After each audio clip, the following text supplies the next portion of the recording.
lá no Nordeste, mas eu tô animada como o Pogba ali naquela dança.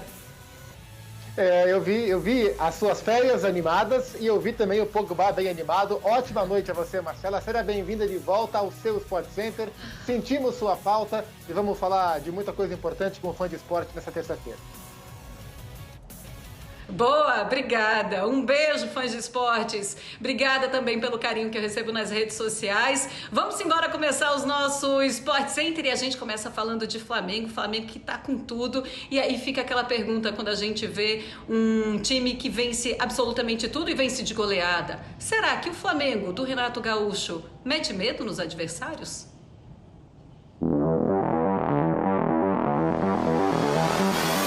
Se há algum time a ser temido no futebol brasileiro neste momento, ele é o Flamengo de Renato Gaúcho.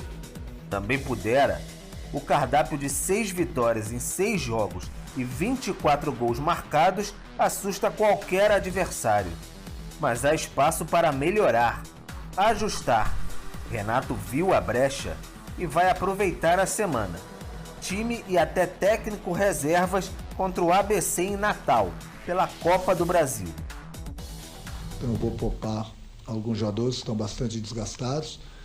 Vou ficar com esse grupo aqui justamente por estar falando para vocês há muito tempo que eu preciso de uma semana para poder treiná-los mais, colocar algumas ideias a mais para essa equipe, já que a gente tem tido muito pouco tempo para treinar.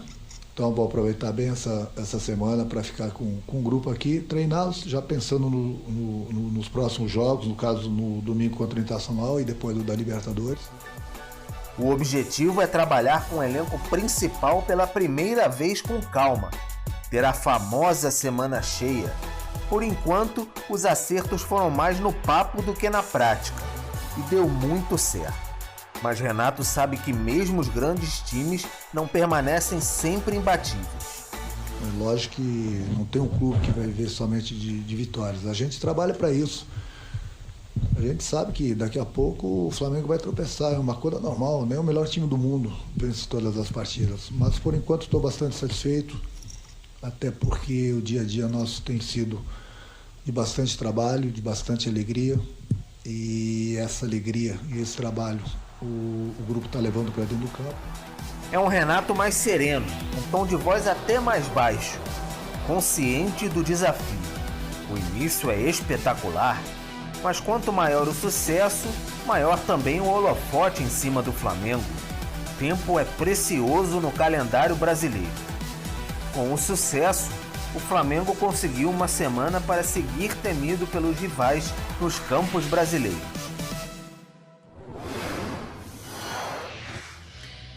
E a gente tem aí na tela os números do Super Mengão do Renato Gaúcho com 6 vitórias, nenhum empate, nenhuma derrota. O aproveitamento então de 100% com 24 gols marcados, 3 gols sofridos, 61,3% a média aí de posse de bola, 488,2 passes certos por jogo, 15,2 finalizações por jogo, 5,8 cruzamentos por partida. Tá aí esses super números do Super Flamengo do Renato Gaúcho. Ô Zupac, então eu já te pergunto essa primeira questão aí. O Flamengo, ele mete medo nos rivais antes mesmo de começar a partida? Já tá todo mundo com medo? Com certeza, né? E é claro que ninguém vai admitir, porque nem é papel do adversário do Flamengo admitir que está com medo.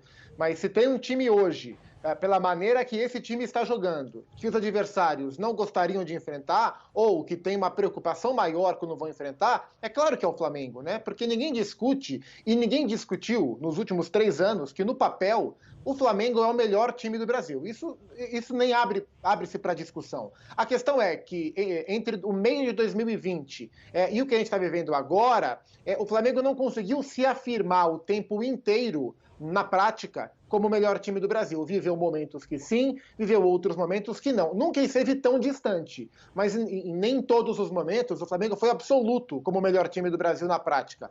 A partir do instante em que esses jogadores todos voltam a jogar tão bem, voltam a combinar tão bem, e os placares mostram o que a gente tem visto no Campeonato Brasileiro, na Libertadores, na Copa do Brasil, e a tela que a gente acabou de ver, é claro que assusta. Em 6 jogos, o placar é 24-3. Se fosse um jogo só, seria 24-3. É um negócio que assusta. A ponto de chegar dentro do jogo e o adversário falar assim, quem é que eu vou marcar? Se eu marcar o Gabriel, o Bruno Henrique está bem. Se eu marco o Bruno Henrique, o Arrascaeta está bem. Se eu marco o Arrascaeta, o Everton Ribeiro recuperou. Se eu marco esses caras todos, vem o Diego, que está jogando bem também, né? Então é claro que existe a preocupação.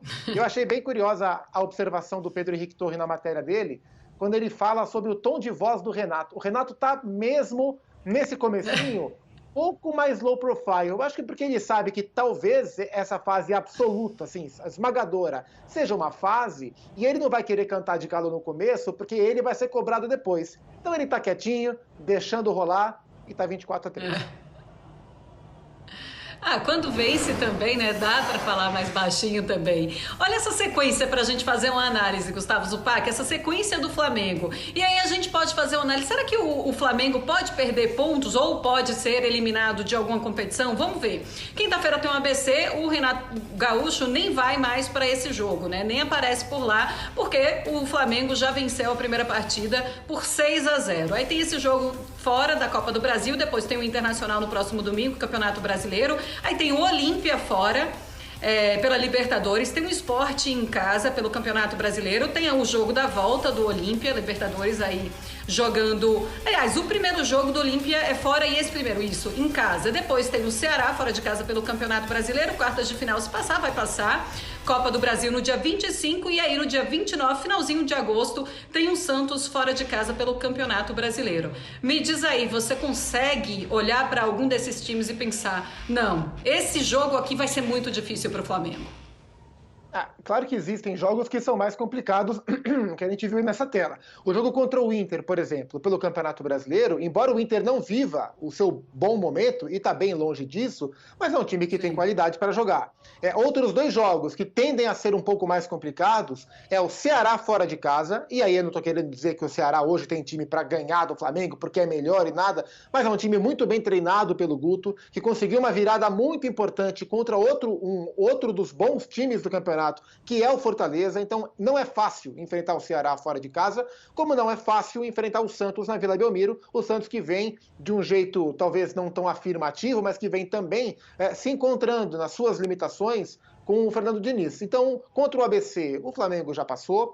Contra o Olímpia, não vejo muito problema para o Flamengo. O Olímpia é um time frágil, que não faz uma boa Libertadores, apesar de estar nas quartas de final. O Flamengo é amplo favorito nos 2 jogos.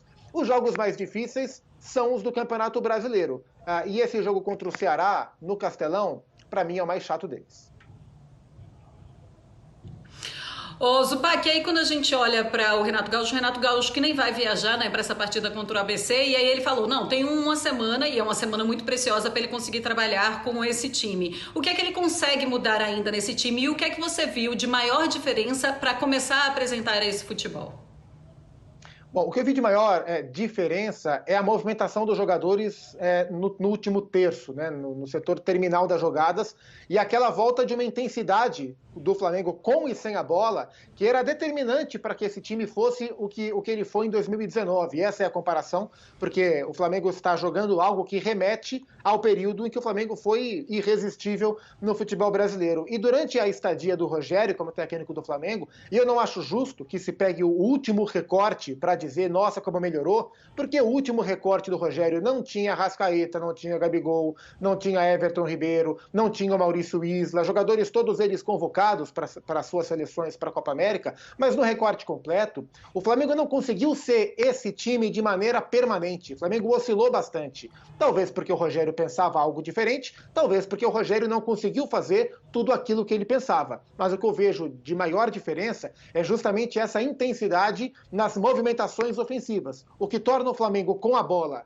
muito difícil de ser marcado, e sem a bola, um time que combate muito rápido, perdão, e rouba a bola do seu adversário muito rápido, protege a sua defesa e está o tempo inteiro atacando quem está jogando contra o Flamengo. Acho que essa é a principal diferença, e o Renato tem que aproveitar todo o tempo que ele tiver para colocar muito do que ele acredita, né? Acertar alguns posicionamentos, acertar um pouco do posicionamento defensivo do Flamengo, que não está consolidado. O Flamengo teve alguns probleminhas defensivos, especialmente no jogo contra o São Paulo, algumas dificuldades. Então o tempo tem sido amigo dele. Essa sequência esmagadora de vitórias é muito boa, porque o tempo passa a ser amigo. Ele não está correndo contra o